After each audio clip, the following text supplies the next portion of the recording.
मेघनाथ, आज मैं तुम्हें युद्ध की नहीं, जीवन की अंतिम विजय का रहस्य बताऊंगा। संसार जिसे हार समझता है वही मोक्ष का द्वार है। मनुष्य जब तक स्वयं को विजेता मानता है वो अहंकार का दास बना रहता है, पर जिस दिन वो भीतर से हार जाता है उसी दिन उसके लिए मुक्ति का मार्ग खुलता है। तुमने मुझे सदैव विजेता देखा है, देवताओं को परास्त किया, त्रिलोक को कंपाया, इंद्र को बांधा, यम को ललकारा। पर क्या तुम जानते हो, इन सब विजयों के बाद भी मेरा मन कभी शांत नहीं हुआ। बाहरी जीते भीतर की शांति नहीं देती, क्योंकि असली शत्रु बाहर नहीं, भीतर बैठा होता है। अहंकार, मोह और लोभ के रूप में। मनुष्य जब संसार से हारता है तब उसका भ्रम टूटता है। वो समझता है कि धन, बल, सत्ता, यश सब क्षण भंगुर है। यही बोध मोक्ष का प्रथम सोपान है। जब तक मनुष्य स्वयं को अजेय मानता है वो परम सत्य को नहीं पहचान सकता। मेघनाथ, हार दो प्रकार की होती है। एक, जो युद्ध भूमि में होती है। दूसरी, जो आत्मा के भीतर होती है। पहली हार अपमान देती है, दूसरी हार ज्ञान देती है। जो भीतर से हार कर अपने अहंकार को त्याग देता है वही मुक्त होता है। देखो, जब कोई मनुष्य जीवन में सब कुछ खो देता है, धन, संबंध, प्रतिष्ठा, तब उसके पास केवल सत्य बचता है। वही सत्य उसे ईश्वर की ओर ले जाता है, क्योंकि अब उसके पास खोने को कुछ नहीं रहता। जब आसक्ति समाप्त होती है तभी आत्मा स्वतंत्र होती है।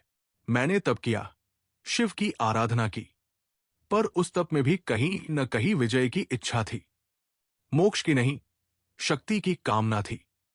और यही मेरी सबसे बड़ी भूल थी। मनुष्य जब तक किसी इच्छा से बंधा है वो मुक्त नहीं हो सकता। मेघनाथ, ये संसार एक रणभूमि है।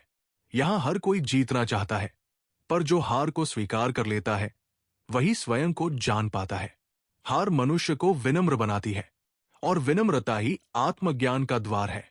जब मनुष्य कह देता है मैं कुछ नहीं हूं, सब कुछ वही है, तभी उसका अहंकार मरता है। और जहां अहंकार मरता है वही मोक्ष जन्म लेता है। मोक्ष किसी स्वर्ग का नाम नहीं, वो अवस्था है जहां मनुष्य अपने भीतर के तूफान को शांत कर देता है। मैंने अपने जीवन में बहुत कुछ पाया, पर शांति नहीं पाई, क्योंकि मैंने हार को स्वीकार नहीं किया। मैं हर बार विजय चाहता रहा, और यही मेरी सबसे बड़ी पराजय थी। याद रखो पुत्र, जिस दिन मनुष्य अपने कर्मों का फल स्वीकार कर लेता है, बिना शिकायत, बिना क्रोध, बिना दोषारोपण के, वही दिन उसकी आत्मा के जागरण का दिन होता है। हार उसे भीतर झांकने पर मजबूर करती है, और जो भीतर उतर जाता है वो संसार से ऊपर उठ जाता है। संसार की दृष्टि में हार अपमान है, पर आत्मा की दृष्टि में हार मुक्ति है, क्योंकि हार मनुष्य को उसके वास्तविक स्वरूप से मिलाती है। जब वो देखता है कि वो शरीर नहीं, पद नहीं, सत्ता नहीं, बल्कि शुद्ध चेतना है, तभी उसे मोक्ष की अनुभूति होती है।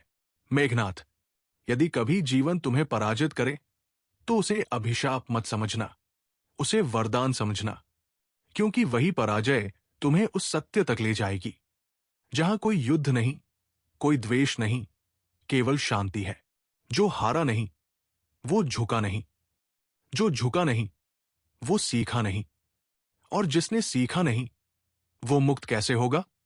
इसलिए कहता हूं, हारा हुआ मनुष्य ही मोक्ष का अधिकारी है, क्योंकि उसने संसार से उम्मीदें छोड़ दी।